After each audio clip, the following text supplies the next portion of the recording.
Bismillahirrahmanirrahim. Assalamualaikum warahmatullahi wabarakatuh.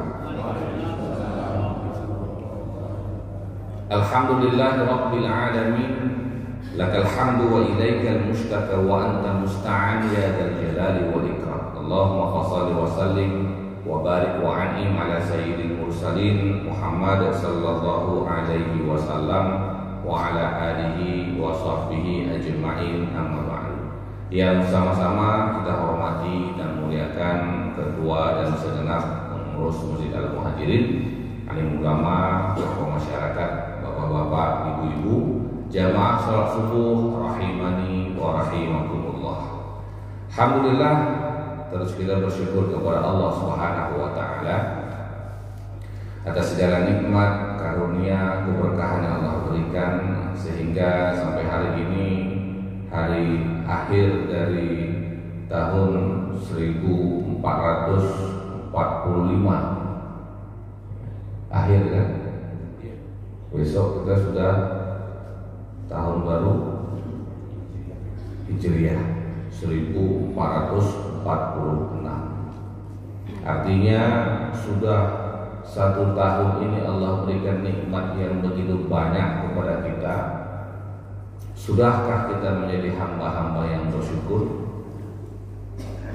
Apakah nikmat yang Allah berikan selama ini kepada kita sudah kita jadikan sebagai jalan untuk lebih banyak mendekatkan diri kita kepada Allah? Sudahkah nikmat usia yang telah Allah berikan selama setahun ini kita jadikan sebagai usia yang penuh dengan ibadah kepada Allah?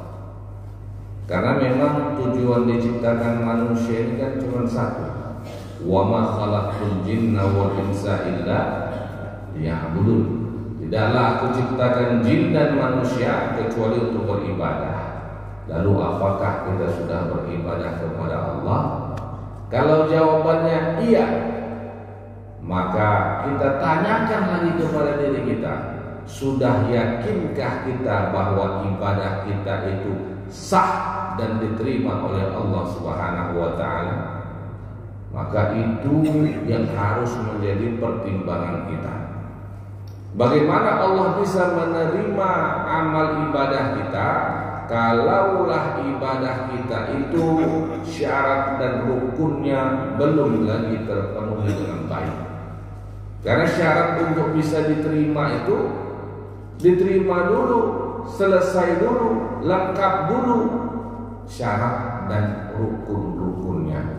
Syarat dan rukun terpenuhi, barulah kita persembahkan kepada Allah, kita serahkan kepada Allah, apakah diterima atau tidak. Nah, itu waktu sudah lengkap rukun dan syaratnya, baru kita bisa serahkan kepada Allah. Gimana? Ya Allah, Engkau terimakah amalanku?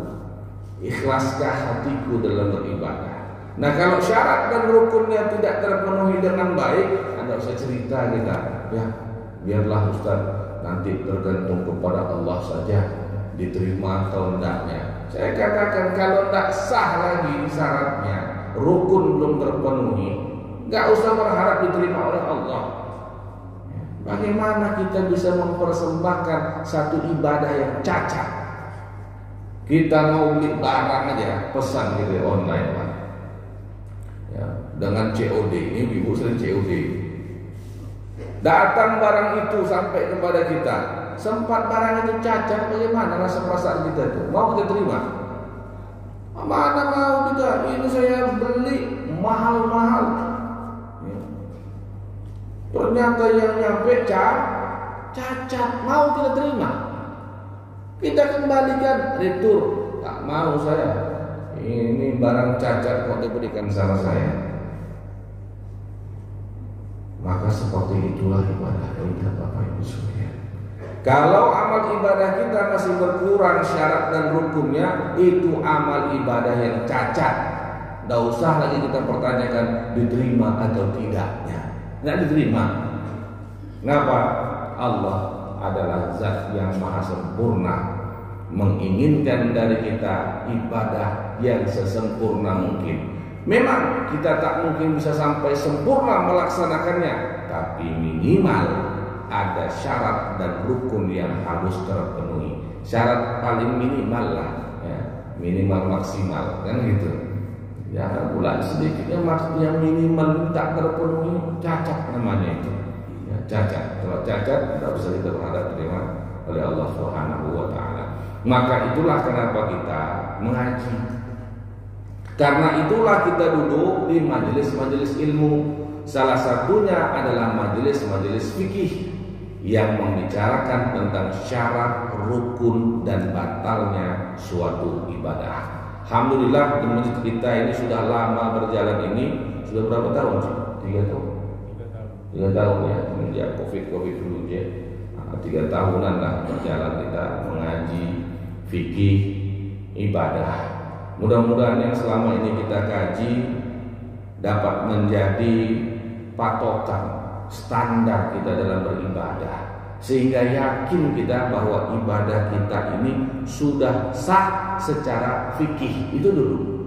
Kalau nanti kita bicara bagaimana hati kita ini ikhlas, tidak ada riya, tidak ada ujub, tidak ada sum'ah, nah, itu kaji selanjutnya, itu kaji hati, kaji tasawuf. Tapi minimal secara fikih, secara hukum kita telah melaksanakan ibadah dengan baik. Kita laksanakan sholat kita terpenuhi syarat sahnya, kita terpenuhi rukun-rukunnya, terhindarkan kita dari hal yang membatalkannya. Ketika kita puasa, kita sudah menjalankan rukun-rukunnya, tak kita kerjakan yang membatalkannya. Itu yang penting. Bagaimana nanti ikhlas kita, itu kajinya kaji tasawuf lagi itu. Ya, bagaimana kita bisa mengikhlaskan hati kita, bagaimana kita ada raja, pengharapan kepada Allah Subhanahu wa taala, itu setelah selesai kita mengkaji fikih. Karena ada apa? Ini ada lucu memang. Sebagian orang duluan mengkaji tasawuf daripada mengkaji fikih. Akhirnya apa? Dia tak lagi memikirkan tentang masalah syarat sah. Ini banyak muncul biasanya nih di kaji-kaji suluk ini. Kaji-kaji suluk. Bukan salah semua, bukan, tapi banyak yang menyimpang gara-gara tak selesai kaji fikihnya, sudah masuk kaji tasawufnya. Bagaimana ibadah itu, sholat kita, aqimus sholat, dirikan sholat, tegakkan sholat. Bagaimana kita katakan dengan tegak? Apakah tegak badan kita atau tegak hati kita? Wa aqimus sholata lidzikri, dan dirikanlah sholat untuk mengingatku. Maka bagaimana kita bisa sholat untuk mengingat Allah? Kalau tujuannya mengingat Allah, maka untuk apa lagi kita sholat? Yang penting sudah ingat Allah. Macam-macam. Kenapa? Kaji fikihnya tak selesai. Harusnya urutannya itu syariat, baru ma'rifat, baru hakikat, baru ma'rifat. Aduh, ada tahapan-tahapan ini. Kadang-kadang orang mau instan, mau langsung, tak sabar dia duduk mengaji fikih. Ngaji fikih itu lama. Jadi ada tahapan-tahapannya belajar itu. Sehingga selesai kita ngaji fikih, kemudian masuk kaji tasawuf dari ustaz-ustaz yang lain, mulailah hati kita berpadu antara syariat dan hakikat. Ketika berpadu antara syariat dan hakikat, disitulah kita mencapai ma'rifatullah, ma'rifat kepada Allah Subhanahu wa ta'ala. Masih mukadimah lagi. Salawat seiring salam kepada baginda Nabi sallallahu alaihi wasallam. Semoga kita semua dapat syafaat beliau. Rasulullah lah yang menunjukkan bagaimana cara kita dalam beribadah yang benar. Rasulullah mengawali ibadah itu dengan masalah hukum-hukumnya, tata caranya, lalu kemudian Nabi mentarbiyah, mendidik para sahabat agar tidak hanya ibadah itu sebagai sebuah ritual, tapi menjadi sebuah kedekatan kepada Allah Subhanahu wa ta'ala. Makanya sahabat-sahabat ketika sudah masuk masa di kota Madinah, ya, periode Madinah, itu sahabat-sahabat sudah mulai banyak ibadahnya, makin khusyuk ibadahnya. Kenapa? Spiritualnya sudah mulai dibentuk oleh Rasulullah. Secara hukum sudah dibentuk, secara spiritual, tasawufnya, kesucian hatinya terbentuk lagi dia. Maka itulah sahabat-sahabat menjadi manusia-manusia pilihan, manusia-manusia yang mulia. Insya Allah, walaupun kita ini adalah umat akhir zaman, bukan kita bisa mencapai derajat sahabat, tidak mungkin. Kita umat akhir zaman ini mata maksiat terus, lisan maksiat terus, bagaimana mau seperti sahabat kan?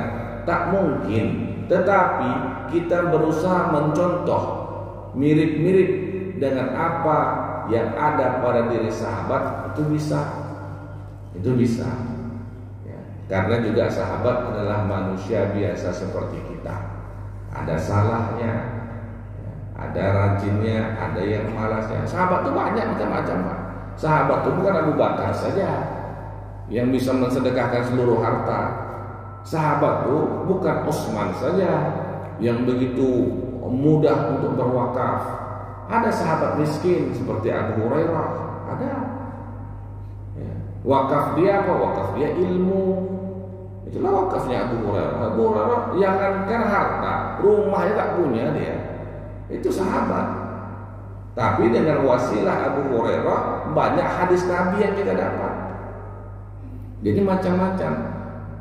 Kita bisa mencontoh tuh apa pola kehidupan sahabat. Karena sahabat ini dididik oleh Rasulullah Sallallahu Alaihi Wasallam. Panutan utamanya keduanya adalah Rasulullah. Bagaimana penerapannya dalam kehidupan kita bisa mencontoh di diri para sahabat radhiyallahu anhum ajma'in. Mudah-mudahan kita semua walaupun tak sampai seperti makomnya para sahabat, tapi kita ini umat akhir zaman, makomnya saudara-saudara Rasulullah. Nah, satu ketika Nabi bertanya, di mana saudaraku? Aina ikhwani? Mana saudara-saudaraku? Sahabat bilang, ya Rasulullah, nahnu ikhwanukum. Kamilah saudara-saudaramu. Kata Rasulullah, antum ashabi. Kalian sahabat-sahabatku, kata Rasulullah. Jadi siapa yang saudaramu ya Rasulullah? Orang yang tak pernah berjumpa dengan aku. Kita tak pernah berjumpa Rasulullah. Tak pernah. Tapi ia beriman kepadaku. Kita beriman kan dengan Rasulullah, ya kan? Iman kepada Allah, kepada malaikat, kepada kitab-kitab, kepada Nabi dan Rasul. Bagian dari itu. Insya Allah kita semua termasuk dari saudara-saudara Rasulullah. Allahumma amin. Baik.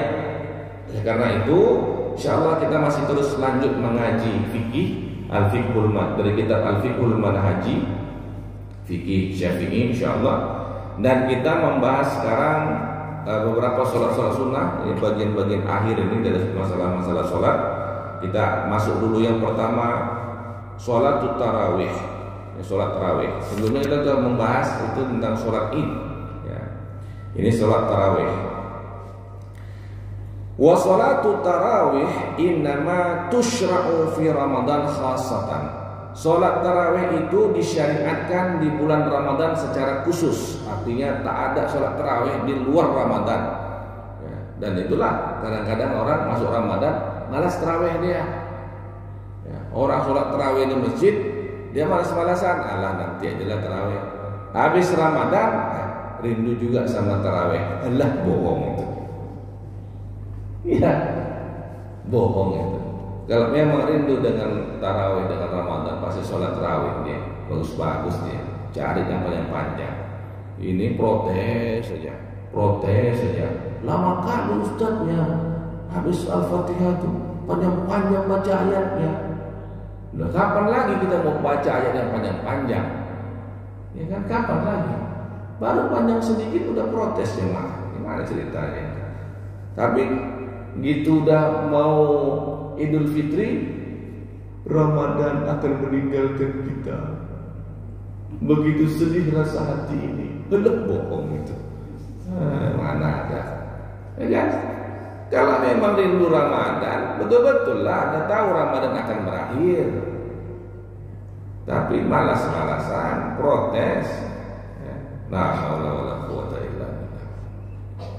Wa tusannu fiha al-jamaah, dan disunnahkan dalam pelaksanaannya dengan berjamaah.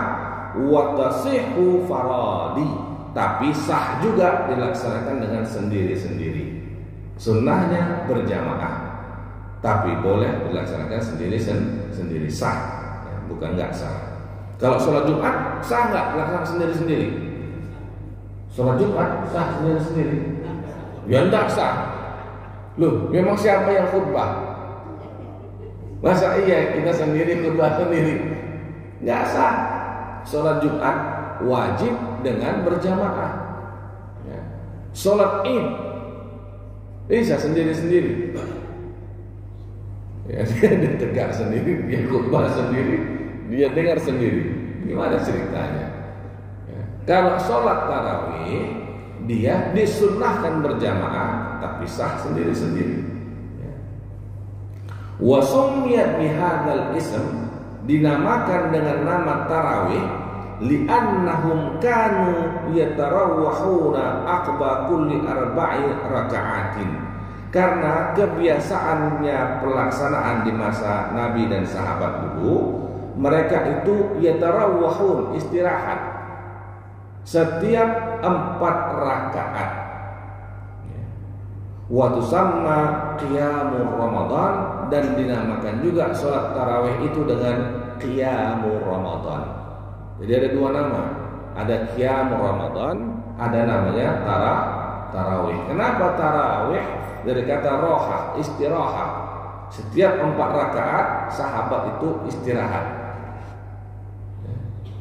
Jadi memang seperti itu. Itulah kenapa setiap 4 rakaat kita sholawat dulu, gitu. Memang istirahat. Begitulah pelaksanaannya dari masa Nabi dulu. Pada masa Nabi begitu, dengan sahabat Nabi tegak di masjid, sholat, sahabat ikut. Begitulah pelaksanaan 4 rakaat. Setelah 4 rakaat istirahat. Maka sahabat-sahabat di masa-masa selanjutnya, setelah Nabi nggak lagi keluar ke masjid, ya sahabat tetap melakukan seperti itu. 4 rakaat istirahat, lanjut lagi 4 rakaat lagi. 2 rakaat istirahat lagi, kan begitu. Makanya disebut dengan tarawih. Tapi kalau kita sekarang lain, Pak, Bu. Ada yang sholatnya 20 rakaat dalam 7 menit. Iya kan? Pernah lihat di YouTube? Oh, luar biasa itu. Amin. Allah. 7 menit. Oh, ini ekspres betul ini, ya kan? Ini kalah kereta cepat Haramain ini, ya. Kereta cepat yang di Mekah Madinah kalah, saking kencangnya mereka. Jadi di mana tarawihnya? Di mana tarawihnya? Bapak Ibu sekalian, dinamakan dengan tarawih karena sholat ini adalah sholat yang rohah, sholat yang memberikan ketenangan, disebut rohah, fresh, penuh dengan istirahat, menenangkan hati. Sebenarnya inti sholat tarawih itu begitu, bukan kita mau bekejar-kejar cari mana masjid yang paling kencang. Nah, ini kita udah salah niat sebenarnya untuk sholat tarawih. Tarawih itu sholat santai, sholat yang santai. Allahu Akbar. Kalau bisa imamnya yang bagus, merdu suaranya, Alhamdulillahirabbil alamin, kita pun enak mendengar. Mirip bagi bapak ibu yang ada rezeki bisa berangkat umroh di bulan Ramadan, kayak gitulah yang dikehendaki sebenarnya. Kalau kita sholat tarawih 1 malam 1 juz, tapi imamnya Imam Sudais, itu nggak terasa, Pak, nggak terasa. Udah ruku aja. Kenapa? Enak betul dengar suara imamnya. Bacaannya bagus. Kita sholatnya di Masjidil Haram khusyuk, nggak terasa. Itu nggak terasa. Nah, kalau ada rezeki, ya, usahakan, upayakan, ya dari kumpul ya kan, niatkan kalau bisa umroh di bulan Ramadan supaya benar-benar merasakan apa itu sholat tarawih. Karena selama ini mungkin kita sholat tarawih itu masih ngerasa mana sholat yang pun cepatnya. Kalau udah imamnya baca panjang sedikit, mulai protes kita. Gak rohah jiwa kita, gak ngerasa tenang, tentram hati kita ketika sholat. Padahal sholat tarawih itu dia yang dicari, panjang. Nabi itu sholat tarawih panjang memang. Itu dia, ya, subhanallah. Maka dinamakan dengan tarawih karena sedang 4 rakaat istirahat. Nah, sahabat-sahabat dulu, ini supaya kita tahu nih, kenapa kemudian ada perbedaan rakaat. Ketika sahabat-sahabat yang berada di kota Mekah, setelah Fathu Mekah, sahabat-sahabat kan bebas tuh, ada di Mekah, ada di Madinah. Di Mekah, sahabat, para tabi'in selesai 4 rakaat sholat, kan istirahat, jeda. Sebagian sahabat tawaf keliling Ka'bah, ngisi waktu kosongnya dengan tawaf. Selesai tawaf 7 kali, duduk lagi, menunggu sholat berikutnya, ya, tegak lagi. Nah, di Madinah, di tempat lain seluruh dunia kan nggak bisa tawaf. Mana bisa kita tawaf? Tawaf cuma ada di Masjidil Haram. Bahkan sahabat yang di Madinah pun nggak bisa tawaf. Loh, di Madinah nggak ada tempat tawaf kan? Maka kemudian di masa Imam Malik itu masih dekat dengan masa sahabat, masa tabi'in nih. Mereka itu setiap kali selesai sholatnya 4 rakaat istirahat. Nah, tapi karena mereka ini nggak ingin ketinggalan pahala dibandingkan dengan orang-orang yang ada sholatnya di Masjidil Haram bisa tawaf, mereka tambah lagi sholatnya 4 rakaat.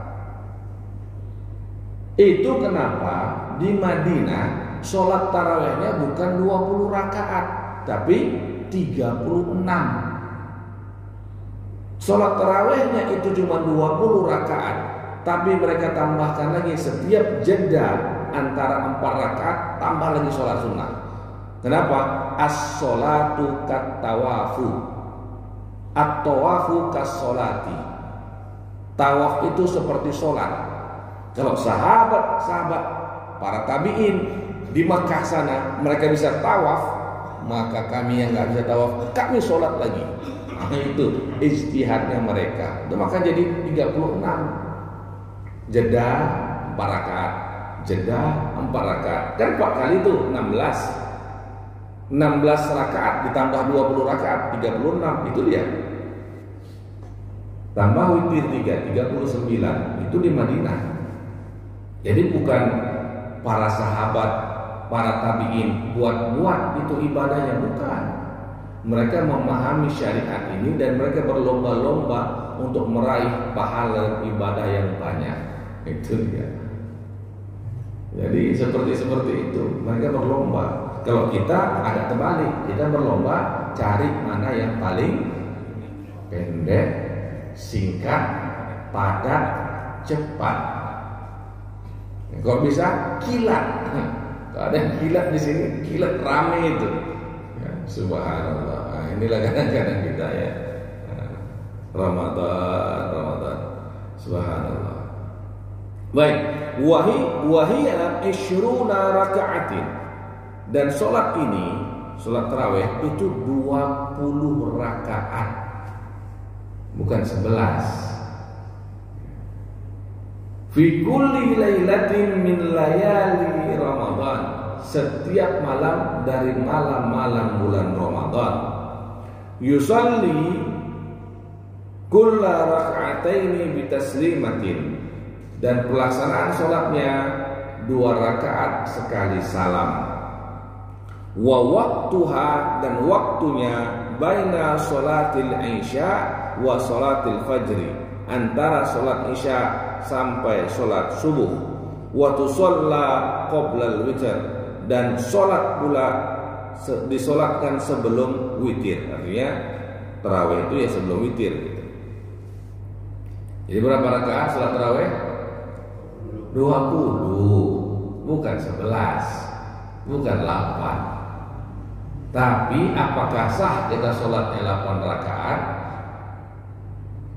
Sah atau enggak? Sah. 2 rakaat pun sah. 2 rakaat pun sah. Tapi tidak tercapai tarawihnya. Kenapa? Tarawih jamak kata rohah, istirahat. Kalau 2 rakaat kapan istirahatnya? Iya kan? Baru 2 rakaat. Terus kapan istirahatnya? Ya ini istirahat. Habis 2 rakaat istirahat. Gak sunnah lagi udah. Oh istirahat panjang betul itu. Ya. Jadi sesungguhnya yang dilaksanakan para sahabat dulu itu 20 rakaat. Itu ijma sebenarnya. Ijma sahabi itu, ijma para sahabat. Tapi sekarang adalah pula yang menggunakan hadis Sayyidah Aisyah radhiyallahu anha yang Nabi sholat di dalam Ramadan, di luar Ramadan tidak lebih daripada 11 rakaat. Itu betul. Itu sholat witir. Sholat witir memang tak boleh dari 11, lebih dari 11, maksimal 11. Maka dalam Ramadan ada sholat witir, luar Ramadan juga ada sholat witir. Kalau tarawih mana ada di luar bulan Ramadan? Nah, cuma sebahagian orang pula kan ustaz-ustaz tuh itu pula dalil yang dipakai ke sholat tarawih. Nah inilah. Padahal sepanjang zaman 4 mazhab itu 20 rakaat. Bahkan mazhab Imam Malik, mazhab Maliki 36 atau 39. Tidak ada yang 11. Oh, kita yang 11 ini. Kita yang 11 ini. Ya. Inilah, tapi ya Allah alam lah ya. Tidak apa-apa lah. Yang penting orang masih mau sholat udah oke lah itu. Daripada tak sholat tarawih ya. Baik. Nah, sebelum kita lanjut, ada mau tanya enggak? Ada yang mau bertanya? Sebelum kita lanjut ini. Ada yang mau bertanya? Enggak, belum ada. Oke, kalau belum ada kita lanjutkan. Walau shalla arba'an bitaslimatin wahidah lam tasihhu. Kalau seseorang sholat tarawih langsung 4 rakaat maka tidak sah sholatnya li'annahu khilaful masyru', karena itu bertentangan dengan yang disyariatkan. Jadi sebenarnya kalau dalam fikih Syafi'i sholat tarawih langsung 4 rakaat itu tidak sah. Dalam fikih Syafi'i tidak sah. Tapi kan sebagian kita kan sholat kan, itu kan sebenarnya yang langsung 4 rakaat itu masjid Muhammadiyah itu, masjid Muhammadiyah sebenarnya. Kalau dalam fikih mazhab yang lain masih sah. Jadi Bapak Ibu nggak usah khawatir ya. Tidak sah dalam fikih Syafi'i, masih sah dalam fikih yang lain. Tidak apa-apa. Mana Bapak Ibu lagi sholat kan, dapatnya langsung 4 rakaat. Lah saya aja penceramah kan begitu. Kita ceramah masjid ini, masjid ini, masjid ini. Tiba-tiba kena, ya kan? Allahu Akbar. Lupa pula bertanya kan ke jamaah itu bagaimana pelaksanaan sholatnya.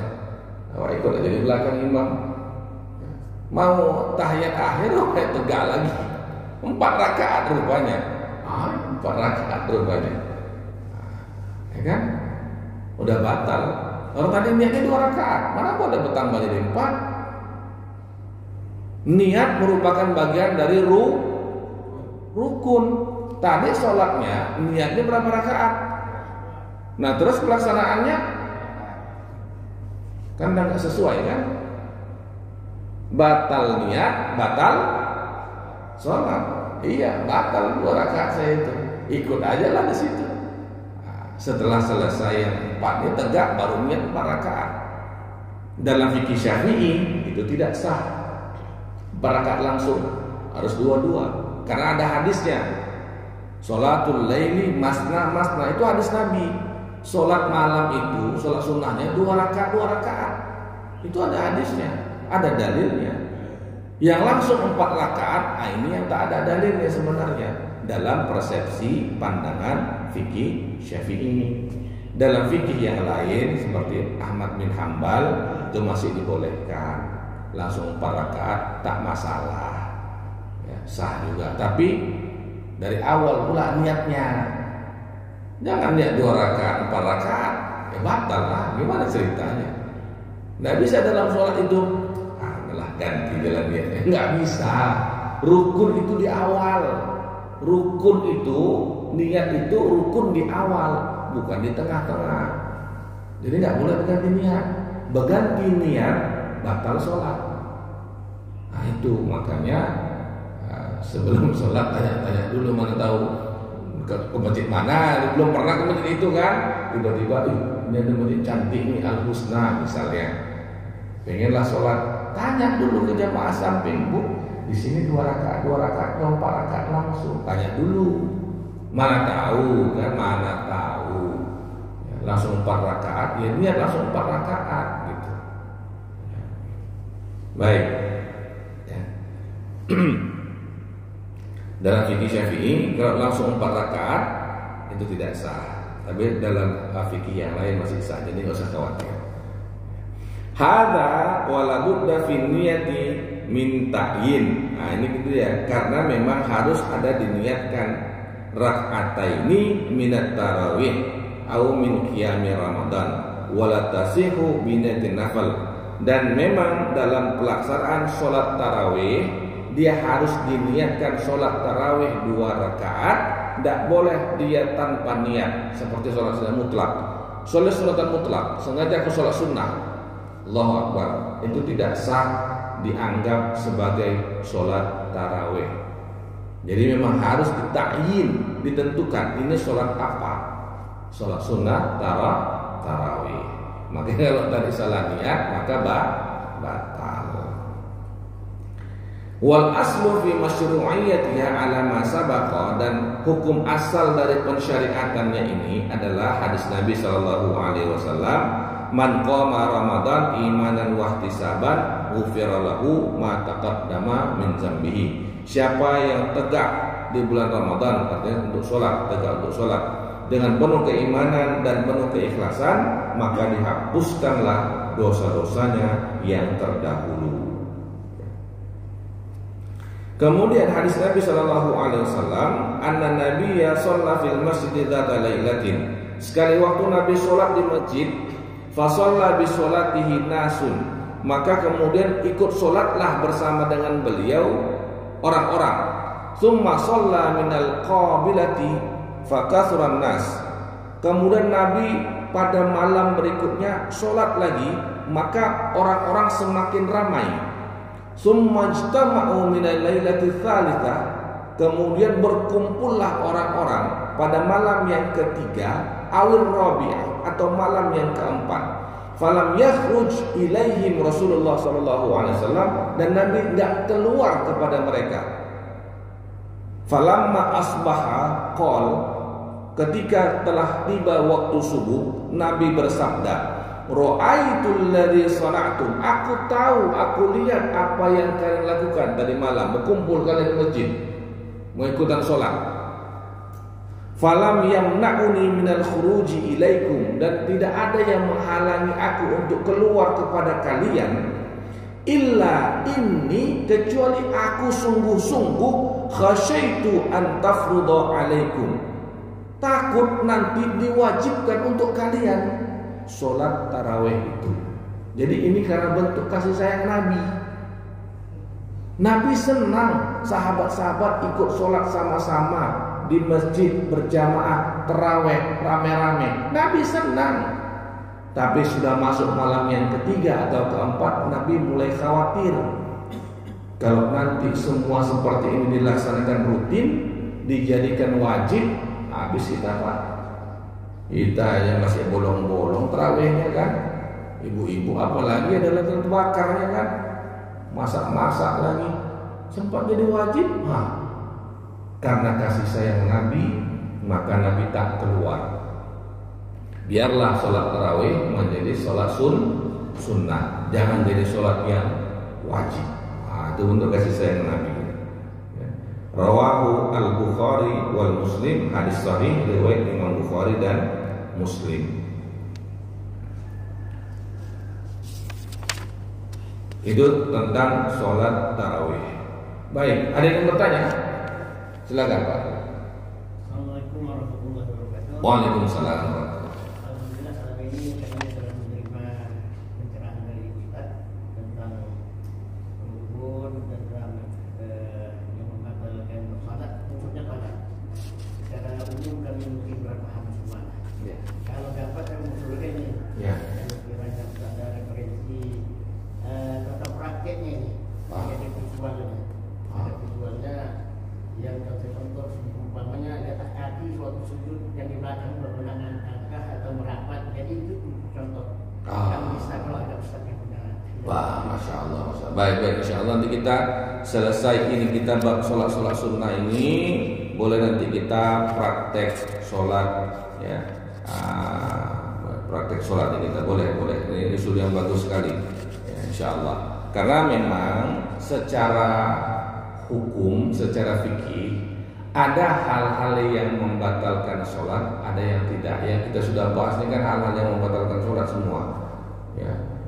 Terkait nanti misalnya bagaimana meletakkan tangan, apakah di atas, di tengah, atau di bawah, atau lepas ke bawah, itu masuk ke dalam kaji perbedaan mazhab.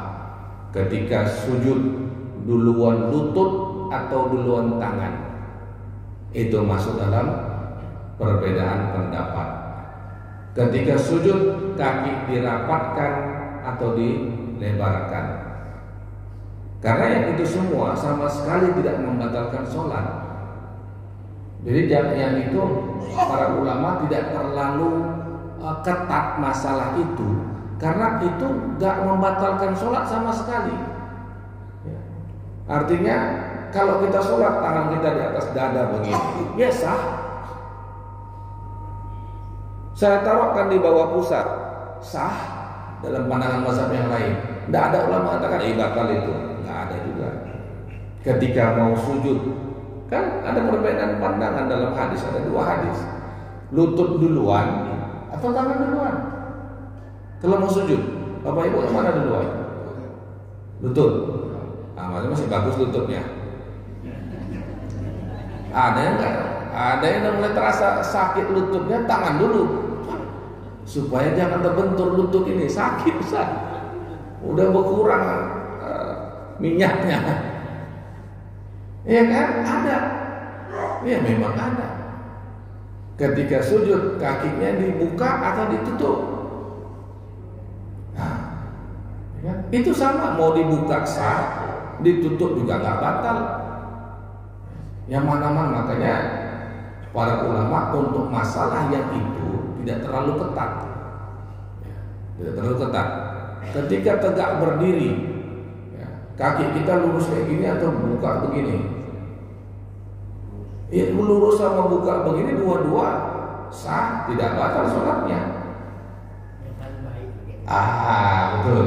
Nanti kita akan lihat yang mana yang paling baik, mana yang disunahkan dengan berbagai persepsi atau pandangan mazhab-mazhab, sehingga kita untuk diri sendiri kita berusaha melaksanakan yang terbaik, tapi untuk ketika melihat orang lain kita sudah paham ini juga sunnah, nggak saling menyalahkan. Kadang-kadang kita ini kan karena udah tahu versi kita anggap orang lain salah semua. Itu yang bahaya memang. Kita tahu dari versi kita, misalnya dari fikih Syafi'i, langsung kita bilang kalian sholat sunnah, kalian sholat tarawih ini di masjid Taqwa nih. Taqwa kan masjid Muhammadiyah tuh kan, gak sah. 4 rakaat langsung kalian sholat, gak sah kalian itu. Wah kan ini masalah ini masalah. Ya. Sebagian lagi kalian ini sholat 20 rakaat bid'ah, kalian macam ya. Ini yang keliru. Makanya kita mengaji fikih ini, saya pribadi mencoba untuk memberikan pandangan-pandangan dari fikih yang lain, bukan tujuannya kita bermudah-mudahan, bukan. Untuk kita laksanakan sendiri, kita cari yang paling bagus, paling sunnah. Betul kata Pak Haji tadi, yang mana yang paling sunnah, dalilnya paling tegak, itu kita laksanakan untuk diri kita, gitu. Tapi untuk orang lain, kita itu lebih banyak toleransinya. Oh, dia nggak buat sunnahnya, ya nggak apa-apa, kan sunnah, gitu ya, nggak apa-apa, gitu. Tapi untuk diri sendiri jangan, alah kan sunnah, jangan kayak gitu. Untuk diri sendiri harus keras. Untuk orang lain kita lunak. Contoh, Imam Ahmad bin Hanbal sekali waktu ada jamaah mau berangkat ke masjid. Kebetulan waktu itu cuacanya baru selesai hujan. Jadi orang zaman dulu kan masih banyak tanah-tanah. Angkutan umumnya juga masih kuda, keledai, ya semacam-macam itu. Kotoran-kotorannya mohon maaf kan ada di pinggir jalan tuh. Nah, jadi jamaah ini mau berangkat ke masjid, ada semacam kubangan kecil, ya, ada lubang lah kecil, terisi air. Ketika lewat di situ, terciprat kakinya dengan air tadi itu, kenalah ke pakaian. Maka orang tadi bertanya kepada Imam Ahmad bin Hanbal, wahai Imam, tadi saya jalan, terus ada semacam kubangan keciprat kaki saya, entahnya kena juga dengan ada apa sisa-sisa kotoran atau apa, nggak tahu saya. Kata Imam Ahmad bin Hanbal, nggak ada masalah, sholat aja katanya. Karena itu kan semua sudah di tanah, nggak ada masalah. Oh, senanglah jamaah ini sholatnya. Di waktu berikutnya jamaah tadi kebetulan jalan di dekat dengan Imam Ahmad. Imam Ahmad ketika mau ke masjid keciprat kakinya tempat yang sama. Pulang Imam Ahmad, ditanya sama jamaah tadi, loh Imam Ahmad mau kemana? Saya ganti pakaian. Lah tapi kan gak apa-apa katanya. Kan gak apa-apa. Kata Imam Ahmad, iya memang gak apa-apa. Itu fatwa, haza taqwa. Secara fatwa, secara hukum untuk masyarakat, saya pilihkan pendapat yang memang membuat masyarakat gak khawatir, gak was-was dengan yang ada di jalan. Tapi bagi diri saya sendiri, saya ambil pendapat yang paling keras. Maka saya pulang, saya ganti baju. Itu pelaksanaan kita dalam melihat perbedaan pendapat ulama. Untuk diri sendiri tegak keras kita, untuk orang lain kita mudahkan. Jangan terbalik. Di awak cari paling ringan, di orang kita bertegang-tegang, itu jangan. Nah, itu nggak boleh. Di orang nggak boleh kayak gini, harus begini. Tegak samping. Oh ya Allah ya Rabbi ya Rahman ya Rahim, ya kan? Jangan. Untuk diri sendiri kita harus tegas. Cari dalil paling kuat. Laksanakan yang paling berat, melatih diri kita, nafsu kita. Tapi untuk orang lain tidak. Sampaikanlah pendapat yang ringan. Nah, itu pendapat yang memudahkan supaya masyarakatnya jangan lari. Orang bertanya, Ustaz, saya kadang-kadang malas sholat tarawih Ustaz, jadi cuma 4 rakaat aja. Oh ya nggak apa-apa, kan sah juga 4 rakaat. Begitu kalau saya jawab. Tapi untuk diri saya sendiri, ya tidak boleh saya doa cuma 4 rakaat. Ya saya harus, ya sebisa mungkin minimal 8. Kalau bagus-bagusnya 20. Nah itulah, saya harus 20 gitu. Ini untuk orang lain, oh nggak sah 4 rakaat itu, nggak sah.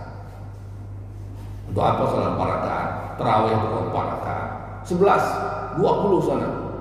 Nah giliran untuk kita, alah lagi malas nih, gak usah terawih malam ini. Gak usah terawih dia. Untuk diri dia sendiri dia cari pandangan yang paling mudah, itu tidak boleh. Nah, tapi tadi bagus sekali sarannya. Nanti insya Allah selesai kita sholat ini, kita akan praktekkan sholat, ya, dan kita akan sebutkan nanti perbedaan-perbedaan pandangannya di sana. Ya, kita lihat, ya, ini pandangan ini pandangan ini, pandangan ini. Apakah kaki dibuka, apakah kaki ditutup? Ya, jadi kita lihat di sana, lalu kita coba praktekkan. Mudah-mudahan ini membawa keberkahan untuk kita semua. Amin ya rabbal alamin. Baik, ada yang mau bertanya sebelum kita tutup nih? Silakan Pak Haji. Assalamualaikum warahmatullahi wabarakatuh. Waalaikumsalam. Pertanyaan saya, Ustaz, mengapa di 15 terakhir itu ada kunutnya? Masya Allah, Masya Allah. Kenapa di 15 terakhir itu ada kunut? Ya, baik. Dalam fikih Syafi'i, kunut itu disyariatkan dalam 2 waktu. Pertama pada waktu sholat subuh, yang kedua pada waktu pertengahan Ramadan sampai akhir. Dari mana dalilnya? Tentu dari hadis-hadis Nabi Shallallahu Alaihi Wasallam. Permasalahannya adalah sebahagian ulama melihat hadis itu lemah. Fikih Syafi'i melihat hadis itu kuat. Kenapa? Karena hadis tentang kunut itu dibawakan oleh Imam Hasan bin Ali bin Abi Thalib, cucu Nabi.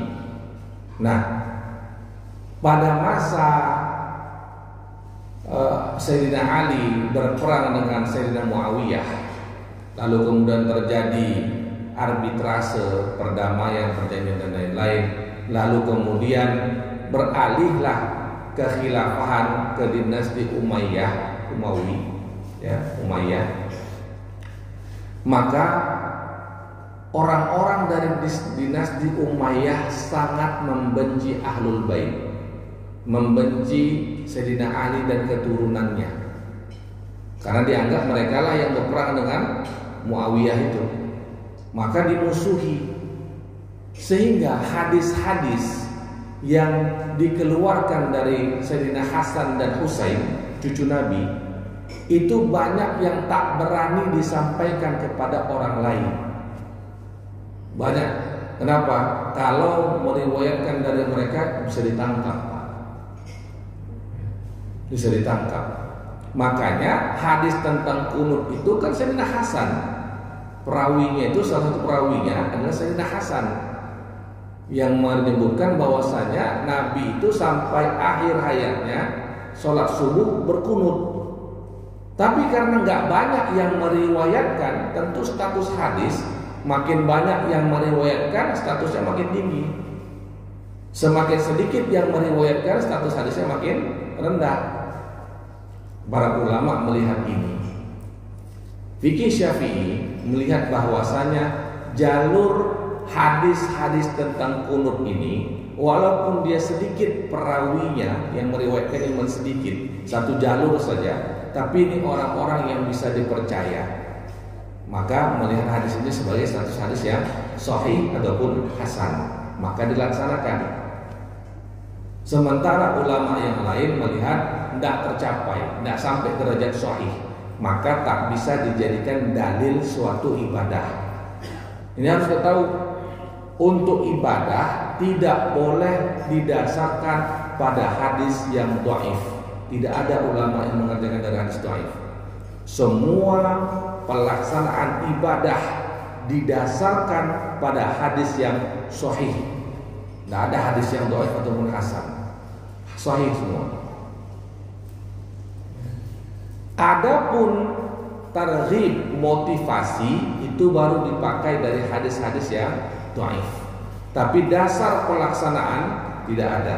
Dasar pelaksanaan pasti hadisnya sahih. Begitu juga dengan pelaksanaan kunut 15 sampai akhir. Nabi sholat tarawih di mana? Di masjid atau di rumah? Di masjid atau di rumah? 3 hari pertama di masjid, sisanya di rumah. Sholat taraweh yang ada pakai kunut di keberapa tadi Pak? 15. Posisi Nabi di mana? Di rumah. Sahabat lain tidak tahu. Yang tahu siapa? Orang yang ada di rumah Nabi. Salah satunya adalah cucu Nabi. Maka tak banyak yang meriwayatkan hadis itu Pak. Maka status hadisnya nggak sampai sahih. Tapi secara pandangan umum, tapi pandangan Imam Syafi'i, perawi hadisnya ini bisa dipercaya semua, dia sahih dia. Menurut pandangan Imam Syafi'i, maka dijadikan dasar sebagai praktek ibadah bahwa Nabi berkunut 15 sampai akhir Ramadan. Jadi ini kembali lagi pada perbedaan pandangan. Nah itu dia Pak. Dalam fikih Syafi'i 15 ke atasnya udah kunut itu. Udah kunut. Nah, itu. Jadi disitulah kalau kita mau melihat secara luas, ternyata luas sekali ya cara pandang dalam fikih ini. Nggak sesempit yang kita ketahui. Wah, luas sekali. Terima kasih banyak. Ini pertanyaannya bagus sekali. Kenapa di 15 itu ada kunut? Karena ada dalilnya. Baik, ada lagi yang bertanya? Silakan Pak. Assalamualaikum warahmatullahi wabarakatuh. Waalaikumsalam.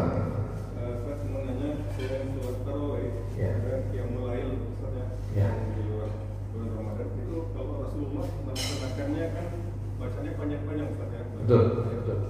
Nah, jumlah rakaat yang biasa dilakukan Rasulullah itu berapa rakaat? Nah, kalau sholat tahajudnya Nabi itu tidak diketahui berapa.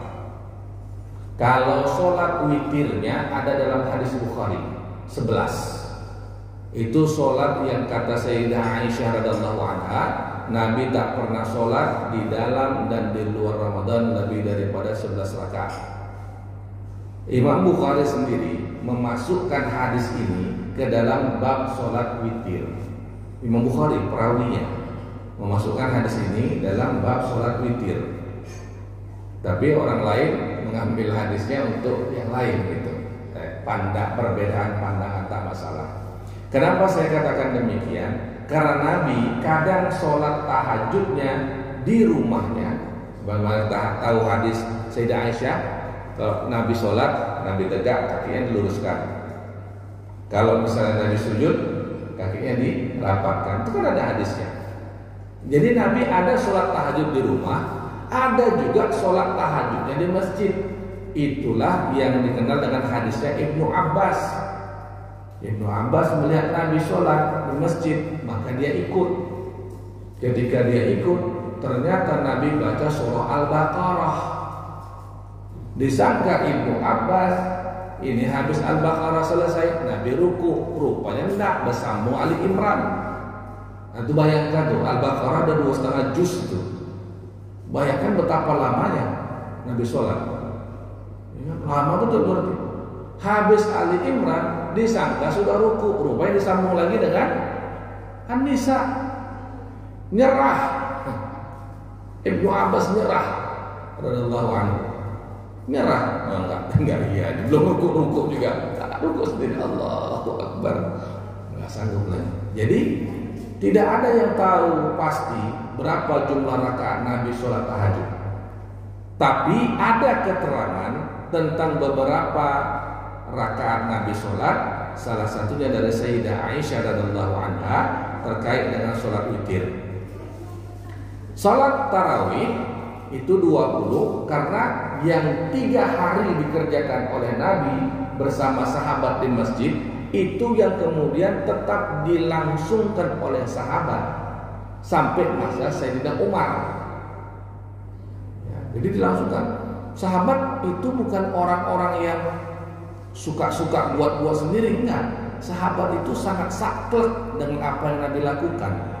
Kalau Nabi lakukannya 20 rakaat, mereka 20 rakaat, enggak berkurang dari itu mereka. Maka itu yang dilakukan sampai masa Umar. Kemudian di masa Umar disuruh bikin jamaah dengan 1 imam. Kan itu dia. Berlangsung lama itu. Masa Nabi masih hidup sampai masa Sayyidina Umar itu berapa lama coba? Anggaplah ya, kita anggaplah masa Nabi ini cuma di akhir-akhir ya. Akhir-akhir, anggaplah 2 tahun sebelum Nabi wafat. Masa Sayyidina Abu Bakar 2,5 tahun, 4,5 tahun. Masuk masa Sayyidina Umar, anggaplah setengah tahun dalam pemerintahannya. 5 tahun. Itu 5 tahun sholat tarawih udah 5 kali terjadi. Dan para sahabat tetap konsisten, masih 20 rakaat, makanya berlangsung terus. Makanya para ulama menyebutkan ijma bahwa sholat tarawihnya Nabi itu 20 rakaat. Ijma, sepakat ulama semua dulu. Karena itu yang Nabi lakukan dengan sahabat, dan itu yang diberlangsungkan oleh sahabat sampai masa Sayyidina Umar. Tetap 20 rakaat, nggak lebih, nggak kurang. Nah itu dia. Tapi kalau Nabi pribadi, berapa jumlah sholat tahajud beliau tidak diketahui dengan pasti. Karena apa? Karena memang sholat tahajud ini semakin banyak semakin bagus, dan ulama-ulama juga mengerjakan itu.